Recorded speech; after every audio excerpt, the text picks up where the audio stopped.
Hey guys, today I want to talk a little bit about smartwatches. I want to compare two. I want to compare the SyncUp Kids Watch, which is the one that T-Mobile has. I've heard that other, phone companies also have others. I think Verizon, if I'm not mistaken, has the Gizmo. Yeah. I think it's like the Gizmo, which is basically like the same thing. Obviously, a different system and everything, but it's a smartwatch for kids. So, initially, I'm assuming there's a lot of moms out like me that you want to be able to have that communication with your kids and just, be able to GPS track them or call them if needed, but you're not ready to give them a phone just yet. So my option for that was to get a smartwatch. When I first went to get it, I automatically went with a kid's smartwatch because I assumed correctly that all of the functions that are made for it are specifically geared towards kids and being able to have like those parental controls. So like GPS, having the geofencing where you get like notifications when they're out of a certain area or within a certain area. You're able to control like the contacts that they have on their watch, so they're not just calling anybody and stuff like that. So when I got the watch, I went with this one because of that. And now my daughter turned 8, and as you can see, like her watch is I gotta say it's resistant because it still works. I just wanted to give her like a little upgrade now that she turned 8. And so for Christmas we got her the Apple Watch. Now, before getting the Apple Watch, I was kind of doubting because I was like, okay, I want to be able to give her an Apple Watch, which is, more like a better name brand and all that stuff. But I was afraid of losing all of those like parental controls that I just mentioned. But after, looking through and making sure that I did, like I was going to be able to have those type of controls, I found that Apple Watches have basically those same exact things and even better. So if you're one of those moms out there who wants to, they're thinking of getting their kid a smartwatch and you're within budget to be able to give them an Apple Watch, but you're, double thinking it because you don't think it has that much like parental controls, well, I'm here to tell you that it does. And you gotta know where to go and where to look for it, but once you do, you'll definitely see that it has a lot of stuff, and I think it's even easier to control because I'll do it all within my phone. Okay, well, this noting that if you have an iPhone, because with iPhone you do like you add the family, with Find My People and all of this stuff. If you have a different phone aside from iPhone, I don't know how it would work. I'm assuming you'd be able to manage it somehow, but that part I don't know. So this is if you have an iPhone, which I think a lot of people do, but I'm not here to start a war between Samsung and iPhone. But yes, so I'm just gonna do a little like small comparison because I don't want to talk bad about this this watch, because it's not bad at all, and it was good. I loved for my daughter. It was pretty effective, but now that I see that with an Apple Watch I can get the same things, yes. So let's get started. Like I said, this is a SyncUp watch. This was the one through T-Mobile. The watch, you know what? I need to download the app so I can show you guys the app that it has, because it comes with the SyncUp watch app where you can control everything. That's where you add the contacts for them. I'm forgetting how to speak. That's how you add their contacts, how you set up the GPS. You can do like live tracking, or you can you can set up a geofencing. So for example, in my case, I put a certain schedule where she should be at home, that if she left that area during a specific time frame, so in the morning, I would get a notification that she was out of that location, out of that area, radius, whatever. And for school, during school time, I had the other radius set up in her school, and so if during her school time she left that area, I would get a notification letting me know that she wasn't there. So that way I can, keep track in case anything ever happened. I mean, obviously I'm hoping nothing ever happens, but it gives me a certain peace of mind to know that I am able to track her.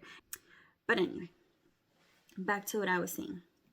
So yes, I'm going to pause this for a second because I deleted the SyncUp Kids app because, I'm no longer using it. But I do want to be able to show the functions so that you can choose, because if your budget doesn't allow for an Apple Watch, then the SyncUp Kids is definitely a good choice. So I want to be able to talk about that watch as well. So yes. Okay, so I got the app over here. So obviously right now the watch shows that it's dead because I haven't charged it. I'm not using it anymore, so I totally forgot about its existence. But yes, you can put here, if you have several kids, you can have them all in the same app. So in my case, I've got Bella. And so if you go to that specific watch, you can do a lot of stuff. So if you press over here, this little like squiggly arrows, you're able to do live tracking. So if you need to know where they are at a precise moment, you just do that. I would only recommend it like if you want to be able to see where they're moving in live, because if you just keep that on all the time, it drains the battery really fast. So it's only for like, when you open the watch, typically, like this is the last location, which, I should delete for safety reasons. Yeah, I'm gonna blur some stuff out here. But yes. Anyway, so it'll tell you where they are at the moment. One thing I did notice about this watch that didn't convince me completely is like the time frame in which you get the notifications that they're out of, the area that you put. So I would get the notifications that they were out of, school or out of the home area like 15-20 minutes after they'd already left. So it's, if you're, if you need this for accuracy, like speedy on-time updates and notifications, at that part I did not like.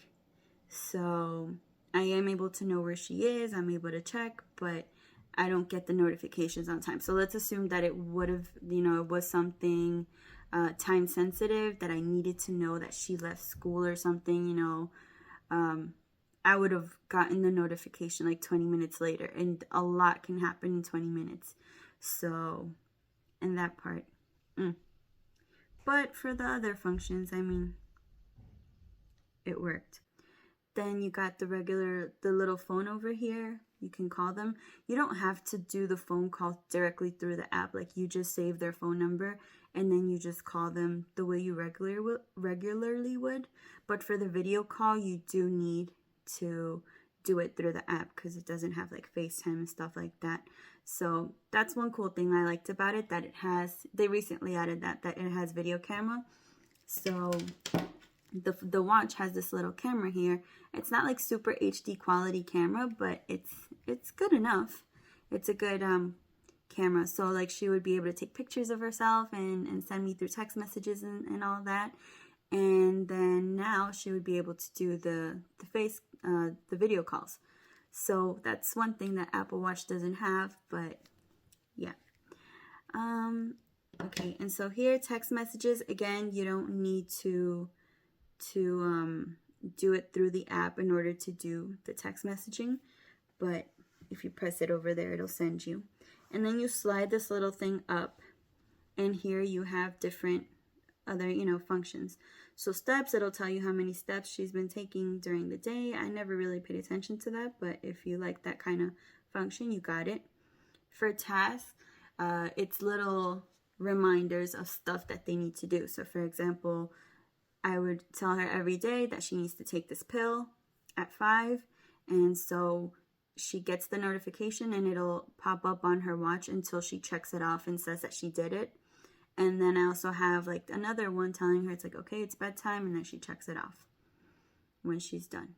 And then when they're done like doing it, you can choose like a reward message. So you're a rock star, high five, blah blah blah, or you can add your own message and it'll get them. So yeah, that's cute. Okay, so school mode, I think I mentioned this a second ago, but if not, I'll just say it again. You during school time, you can put school mode. You can put in a schedule that between this and this time, the phone will be in school mode. And when it's in school mode, they're not, it's not ringing, it's not getting any notifications. When it makes noise, like when they take a certain amount of steps and stuff, but when it's in school mode, it's not going to be doing any of that, so they won't be interrupting class. I think you are able to call them, but for them, the watch is basically useless at that moment because you can't like open up the camera or play games and stuff. I don't know about the calls. I know I can call her, but I don't know if she could call me. I'm assuming she can't, because I mean, if an emergency, imagine having the watch and not being able to do a call. It's useless. But as for notifications and that kind of stuff, it's good so that they're not interrupting class and they're not getting distracted playing and doing stuff that they shouldn't be doing. So yes. And then you've got alarms. This I liked about this watch, that I could set the alarms up through here. I didn't have to actually physically grab the watch to set all of this stuff up. Like all of that, I just do it through the app. So I had all of her alarms set up for her. And yeah, I mean, I did it in the Apple Watch, but I had to do it directly. And I'm just hoping she doesn't accidentally turn them off and stuff. But yeah, she's 8. She's a little more, she understands this kind of stuff. And then you've got virtual boundaries, which was like the important point of the watch for me, aside from the phone calls and text messages, was the virtual boundary GPS part.